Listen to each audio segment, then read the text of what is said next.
নবীর দাদা আব্দুল মুতালিব সেদিন রাতে কাবা শরীফের ছাদে দাঁড়িয়েছিলেন। নবীজির দাদা আব্দুল মুতালিব সেদিন রাতে কাবা শরীফের ছাদে দাঁড়িয়েছিলেন।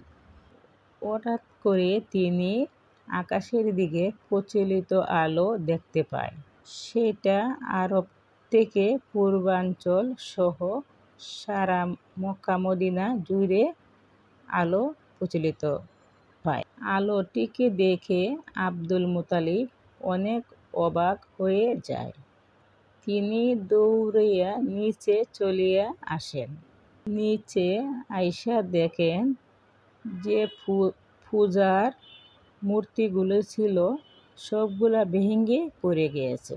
এরপরে তিনি দেখেন যে কুফা পানি ভর্তি রয়েছে, অথচ বহু বছর ধরে এখানে পানি কেউ দেখেনি।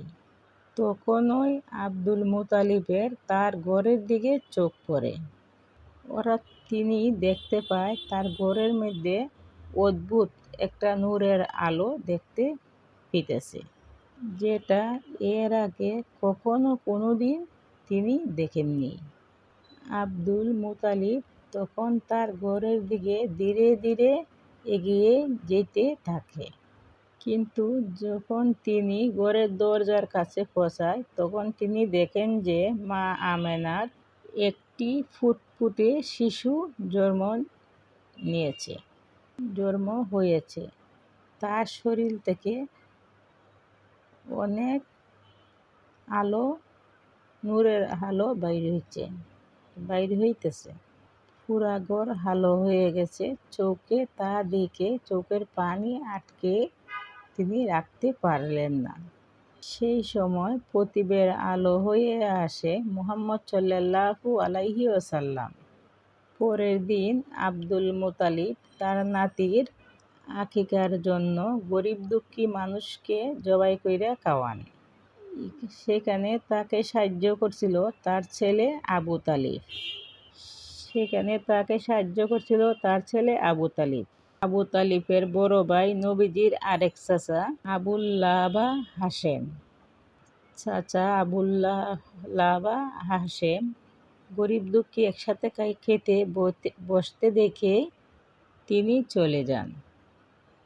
তিনি গরিব দুঃখীর সঙ্গে খেতে দিব দেখে তিনি কি করলেন, ঘরের বাহিরে চলে গেলেন।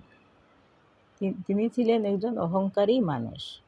অন্যদিকে মা আমেনার কোলে দুধ শিশুকে খাওয়াবার জন্য তৈরি হচ্ছিল না।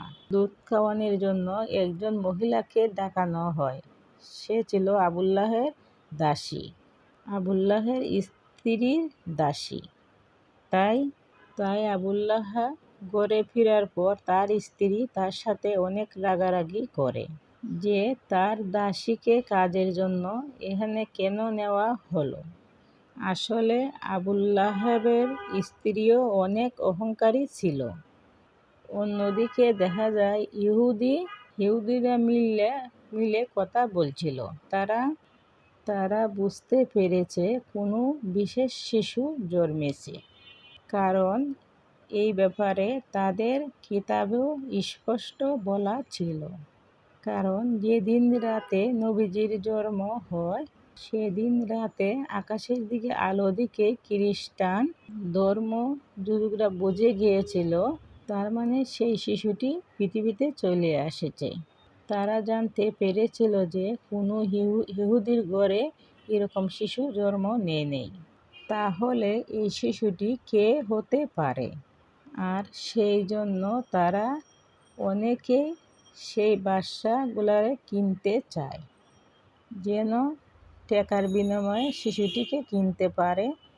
অনেক মহিলাদেরকে সেই দায়িত্বটি দেওয়া হয়, শিশুটি যেন নিয়ে ওদের কাছে আইনে দিয়ে দেয়। শিশুটির কোনো দাগের মাধ্যমে শিশুটিকে খুঁজে বার করে আনার জন্য অনেক খারাপ মহিলাদেরকে অনেক টাকা দিব বলে এই আয়োজনটা করা হয়। এরপরে বাচ্চাদের নাম রাখার উৎসব চলছে। দেখা যায় বাচ্চাদের নাম রাখার উৎসব চলছে। সেখানে আব্দুল মুতালিব আসেন শিশুটিকে নামকরণ করার জন্য। তিনি প্রথমে হাজুয়াত কালো পাথরে হাত রাখেন। তখন দেখা যায় উনি কাবা শরীফের দরজায় কালো পাথরটির মধ্যে হাত রাখাতে দেখা যায় কড়া লড়ছে কাবা শরীফের। তখন দরজায় বাড়ি মারছে। তখন দেখা যায় শিশুটির আলো বের হচ্ছে। সেই শিশুর থেকে নূরের আলো বের হচ্ছে। আব্দুল মুতালিব তখন সবার সামনে শিশুটির নাম ঘোষণা করলো। সবার সামনে নাম ঘোষণা করে মোহাম্মদ। সেখানের বিভিন্ন মানুষেরা বলাবলি করতে থাকে যে এটা আবার কি নাম, এটা তো কোনো আমাদের দেবদেবী নামের সঙ্গে মিলে না। আসলে মুহাম্মদ নামটি কোনোদিন আগে তারা শুনেনি, তাই সবাই অবাক হয়ে রয়েছে।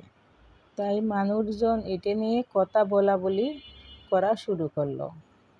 তখন আবু তালিব সবার সামনে এসে বলে, এই লোক সহল, তোমরা থামো। শিশুটির নামকরণ করা হয়ে গিয়েছে, তোমরা তা পরিবর্তন করতে পারবে না। এই বলে তিনি সবাইকে থামাইয়ে দেন এবং সবাই তা মেনে নেন।